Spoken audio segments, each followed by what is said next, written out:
Qual a relação entre sofrimento e esperança, peso e recompensa, tribulação e glória? A Bíblia nos apresenta um paralelo interessante entre esses aparentes contrastes.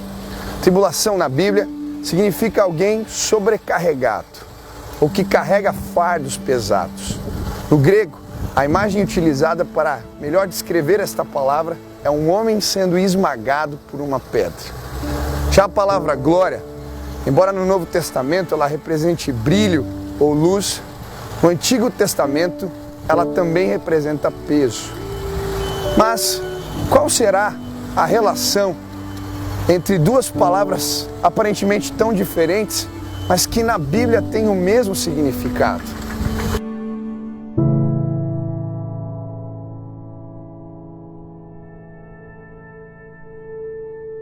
Todos nós, em algum momento da vida, fazemos esta pergunta sobre por que as tribulações existem, por que as coisas não dão certo, por que a injustiça prevalece, por que o ímpio prospera. Isto é sorte, azar, punição divina, ou simplesmente isso representa a brincadeira de um Deus que se diverte com o sofrimento humano? Foi esta pergunta que um jovem me fez alguns anos atrás. Ele me disse: onde é que Deus estava quando os meus pais se separaram? Onde é que Deus estava quando passamos por necessidades em casa? E diante daquela pergunta, me veio à mente um texto da palavra de Deus. A Bíblia diz em 2 Coríntios, capítulo 4, versículo 7, temos, porém, este tesouro em vaso de barro, para que a excelência do poder seja de Deus e não de nós. Em tudo somos atribulados, mas não angustiados, perplexos, mas não desanimados, perseguidos, mas não desamparados, abatidos, porém não destruídos, levando sempre o morrer de Cristo em nosso corpo, para que também a sua vida se manifeste em nosso próprio corpo. Diante deste versículo eu disse para aquele jovem: Deus estava presente quando você estava sofrendo. Deus estava presente quando você não passou naquela prova. Deus estava presente quando seus pais se separaram. Deus estava presente quando você passou necessidades. Deus estava presente quando você chorou, passou mal, ficou doente. Deus está sempre presente. Mas a conclusão desse texto é ainda mais surpreendente.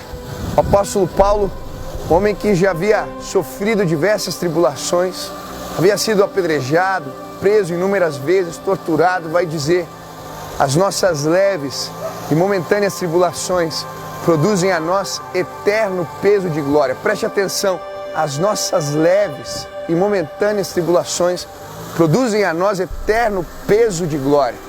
Ele vai usar a palavra glória com o sentido do Antigo Testamento aqui, significando peso.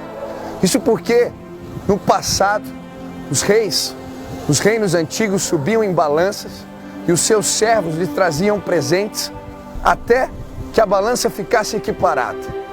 Este então era o peso da glória do rei. Isso significa que Deus não só vê as nossas tribulações e os nossos sofrimentos, mas Ele nos recompensa pela postura que temos diante deles.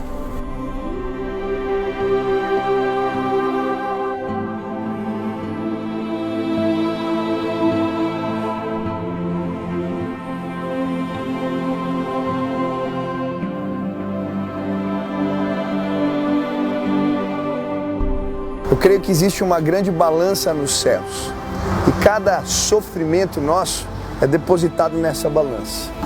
Cada tribulação, cada dor, cada lágrima, quando nós sofremos e nos mantemos fiéis, todo peso é colocado sobre a balança que está nos céus. Porque a Bíblia vai nos ensinar que os nossos pesos, as nossas dificuldades vão se transformar em peso de glória. É por isso, na perspectiva da eternidade, que as nossas dificuldades se transformam em leves e momentâneas. É na perspectiva da eternidade que podemos nos alegrar em meio aos sofrimentos, porque Deus vai transformá-los em peso de glória. Um dia Deus vai declarar para nós: entra no gozo do teu Senhor, servo bom e fiel. Foste fiel no pouco, sobre o muito te colocarei. Por isso nós andamos atentando para as coisas que não se veem, porque as coisas que se veem são temporais, mas as que não se veem são eternas.